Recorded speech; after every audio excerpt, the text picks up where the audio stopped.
Alhamdulillah alladzi akhrajana minadh dhulumati ilan nur. Alhamdulillah alladzi anzala as-sakinata fi qulubil mu'minin liyazdadu imanan ma'a imanihim. Ashhadu an la ilaha illallah wahdahu la syarika lah wa ashhadu anna Muhammadan 'abduhu wa rasuluh.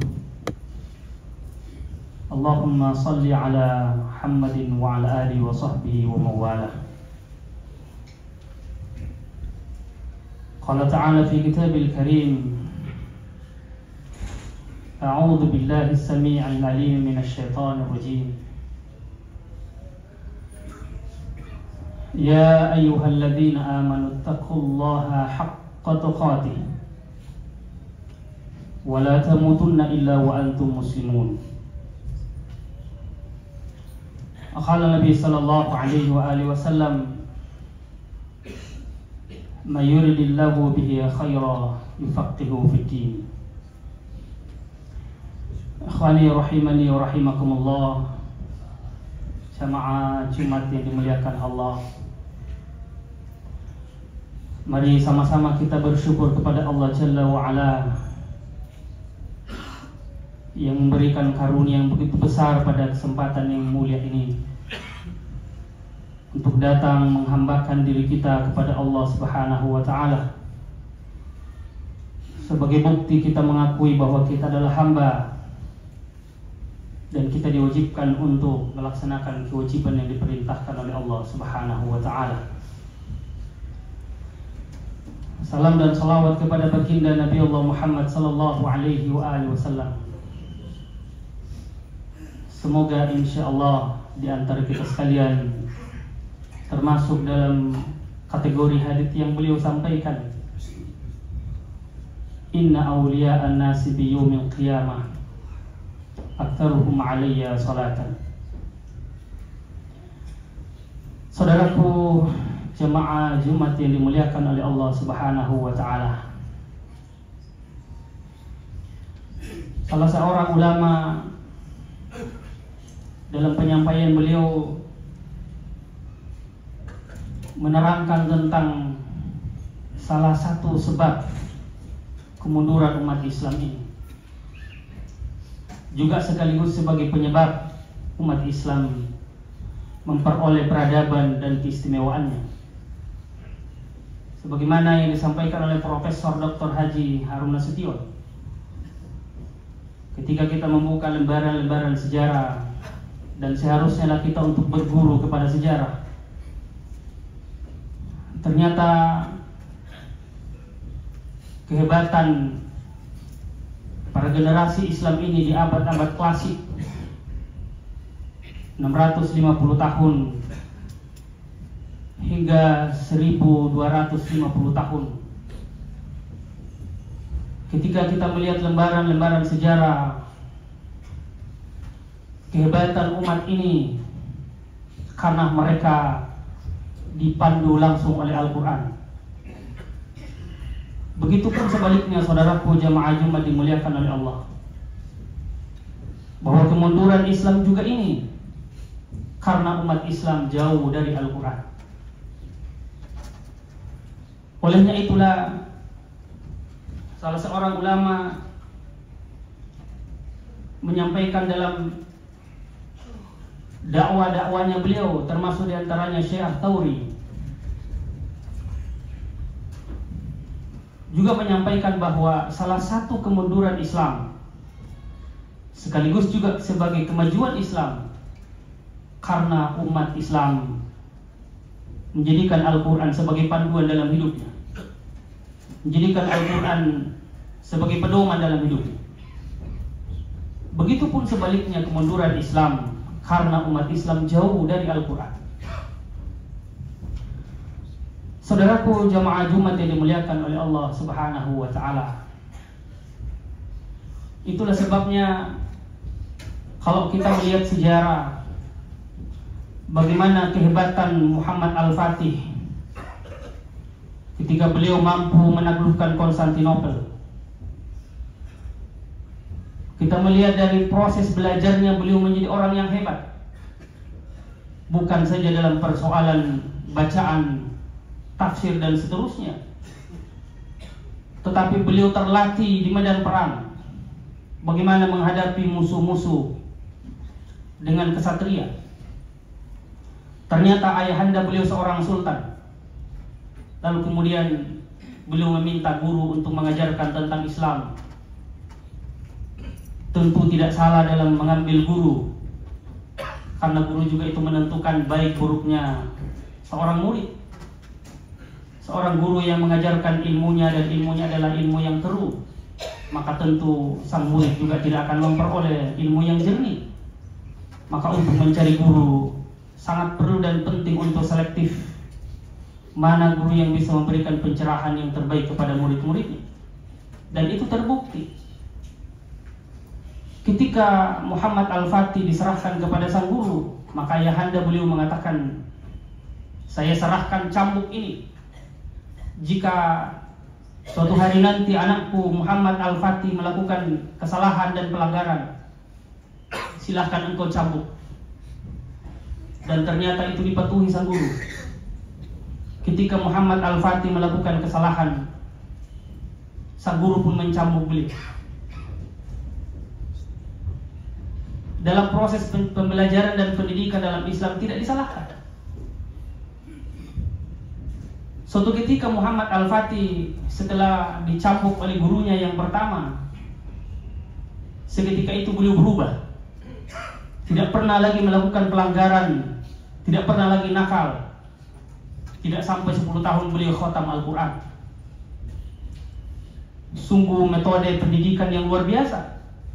Seorang anak sultan, tetapi justru ayahanda beliau memberikan cambuk untuk dicambuk anaknya ketika bersalah. Karena terkadang takaran-takaran hukuman kepada anak itu bisa merubah adab seorang anak. Saya teringat salah satu sahabat saya di Mangkoso. Beliau menitipkan anaknya justru jauh ke Makassar. Beliau sampaikan kepada saya, ketika saya serahkan anak saya untuk dididik di salah satu pesantren Tahfidzul Quran di Makassar, saya sampaikan kepada gurunya, kalau anak saya salah, silahkan pukul.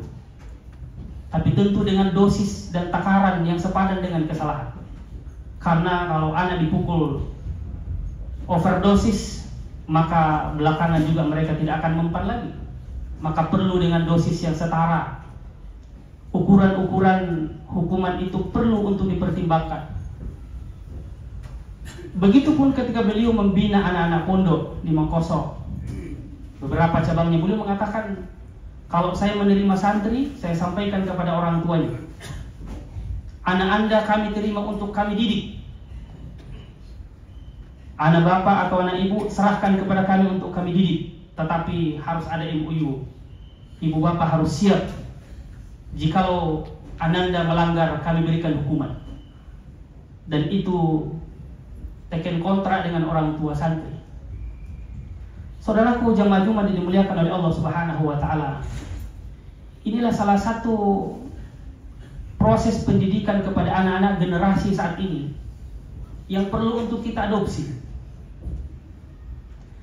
Muhammad Al-Fatih ketika diserahkan kepada guru berikutnya, beliau pun dicambuk oleh guru yang kedua. Tapi dalam hal ini beliau tidak bersalah. Apa yang terjadi?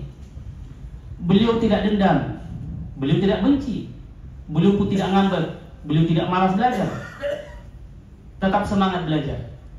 Suatu ketika ayahanda beliau sakit-sakitan sampai meninggal dunia, Muhammad Al-Fatih kemudian menjadi sultan.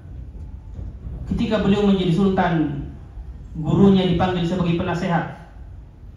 Ketika itulah Muhammad Al-Fatih bertanya kepada guru yang mencambuk dirinya di saat dia tidak bersalah. Beliau mengatakan, wahai sang guru, ada yang ingin saya tanyakan. Dahulu ketika guru mengajar saya dicambuk. Dan ketika itu saya tidak bersalah. Maka sang guru mengatakan, betul wahai ayah ananda. Tapi ketahuilah, hikmah yang saya ingin berikan, saya ingin tunjukkan kepadamu dari perlakuan saya, sikap saya, Karena feeling seorang guru itu sangat kuat. Feeling seorang guru sangat tajam. Saya paham bahwa suatu hari nanti engkau akan menjadi sultan. Maka ketahuilah di saat engkau menjadi sultan, duduk di singgasana. Jika engkau menzalimi orang, jika engkau menyakiti orang, jika engkau mengambil hak orang, maka sampai kapanpun orang itu tidak akan pernah lupa persis denganmu. Mungkin dia tidak membalasnya, tapi tidak akan pernah lupa dalam failnya. Itulah yang saya pesankan kepada Ananda sebagai sultan hari ini. Jangan pernah engkau zalim kepada sesama manusia. Saudaraku jamaah Jumat yang dimuliakan oleh Allah Subhanahu wa taala, kemampuan dalam memahami Al-Qur'an ini, mengimplementasikan Al-Qur'an ini terpatri dalam diri Muhammad Al-Fatih, sehingga dengan kemampuan itu mampu menaklukkan Konstantinopel. Kita melihat lembaran sejarah berikutnya yang sangat masyhur di tengah-tengah kita.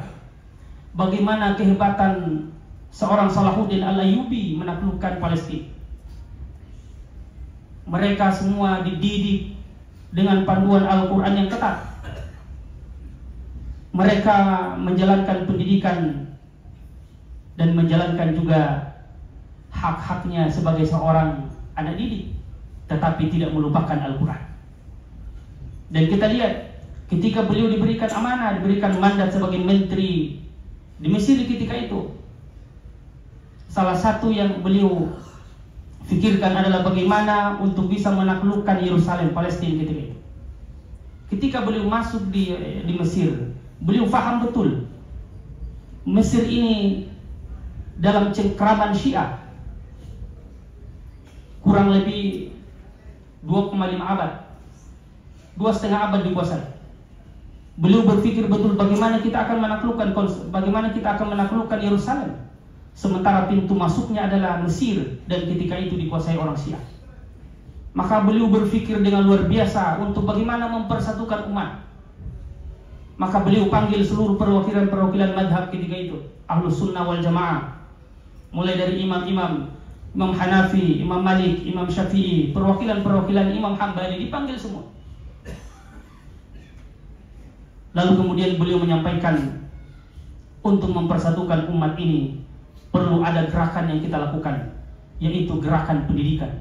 Silahkan seluruh perwakilan madhab, para ulama-ulama buka sekolah-sekolah, ajarkan tentang Ahlus Sunnah wal Jamaah berpedoman kepada Al-Quran dan Hadits. Baru kemudian kita melangkah ke proses berikutnya. Kemudian Salahuddin Al-Ayyubi melihat kondisi masyarakat ketika itu. Ternyata saudaraku jamaah Jumat dimuliakan oleh Allah, mengukur kekuatan kaum muslimin, beliau melakukan takaran-takaran yang luar biasa. Ketika beliau melihat sholat subuhnya sudah sama dengan sholat Jumat seperti ini, maka beliau mengatakan saatnya, waktunya untuk menaklukkan Yerusalem. Dari dua kisah ini saudaraku jamaah Jumat dimuliakan oleh Allah Subhanahu wa taala, kita bisa melihat bagaimana kekuatan umat ini yang dididik dengan panduan Al-Qur'an. Bagaimana persatuan umat ini dalam bingkai persatuan ukhuwah Islamiyah karena Al-Qur'an. Itulah sebabnya Allah Subhanahu wa taala menyampaikan kepada kita, innamal mu'minuna ikhwah. Orang-orang mukmin itu bersaudara. Maka seorang ulama mengatakan, hentikan pertikaian madhab, tapi tonjolkan dan kedepankan Al-Quran dan Hadits. Kedepankan Islam, kesampingkan golongan, kelompok dan seterusnya. Karena itu tidak akan pernah berhenti. Itu adalah sunnatullah. Untuk mempersatukan perbedaan itu mustahil, tetapi bersikap untuk bersatu dalam bingkai ukhuwah Islamiyah itu memungkinkan. Dan itu yang harus kita lakukan. Saudaraku jamaah Jumat dimuliakan oleh Allah Subhanahu wa taala, yang terakhir saya ingin menyampaikan sebagai satu perhatian buat kita sekalian, bahwa ternyata ketika kita berbicara tentang Al-Quran di Sulawesi Selatan, sering saya ulang persoalan ini karena ini sangat menyedihkan. Ketika salah satu ormas melakukan penelitian di Sulawesi Selatan, kurang lebih 20.000 anak sekolah yang tidak bisa baca tulis Al-Quran. Kalau digabungkan semua dengan yang SMP, SMA, yang kuliah dan tidak belajar, itu kisaran sampai 80.000 yang tidak bisa baca tulis Al-Quran. Ini menunjukkan kepada kita kelemahan Islam, menunjukkan kepada kita bahwa peradaban Islam tidak akan mungkin di tangan umat Islam yang tidak paham dengan Al-Quran. Oleh karena itu, mari saudara-saudaraku jamaah Jumat yang dimuliakan oleh Allah Subhanahu wa taala, bahwa sesungguhnya kekuatan Islam ini adalah ketika kita dekat dengan Al-Quran, dan kehancuran kemunduran Islam ini adalah ketika kita menjauhi Al-Quran. Barakallahu li wa lakum fil Qur'anil Karim, wa nafa'ani wa iyyakum bima fihi min al-ayati wa dzikril hakim, wa taqabbalallahu minni wa minkum tilawatahu innahu huwal ghafurur rahim.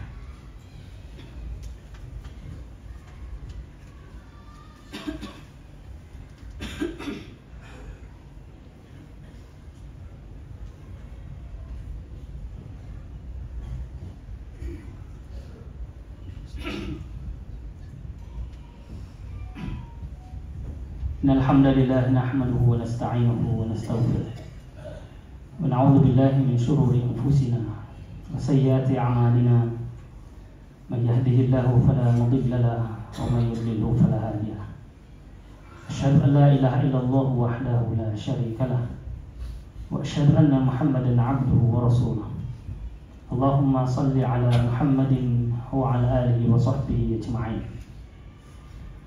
قال تعالى في كتابه الكريم: أعوذ بالله السميع العليم من الشيطان الرجيم إن الله وملائكته يصلون على النبي يا أيها الذين آمنوا صلوا عليه وسلموا تسليما وقال ربكم ادعوني استجيب لكم اللهم اغفر للمؤمنين والمؤمنات والمسلمين والمسلمات الأحياء منهم والأموات إنك سميع قريب مجيب الدعوات ويا قاضي الحاجات اللهم انصر من نصر دينك يا الله اللهم انصر من نصر دينك يا رب اللهم انصر من نصر دينك يا الله اللهم انصر إخواننا المجاهدين في فلسطين اللهم انصر إخواننا المجاهدين في فلسطين اللهم انصر إخواننا المجاهدين في فلسطين وفي كل مكان اللهم إنا نسألك رضاك والجنة ونعوذ بك من سخطك والنار اللهم إنك عفو تحب العفو فاعف عنا يا رحيم اللهم إنا نسألك الهدى والتقى والعفاف والغنى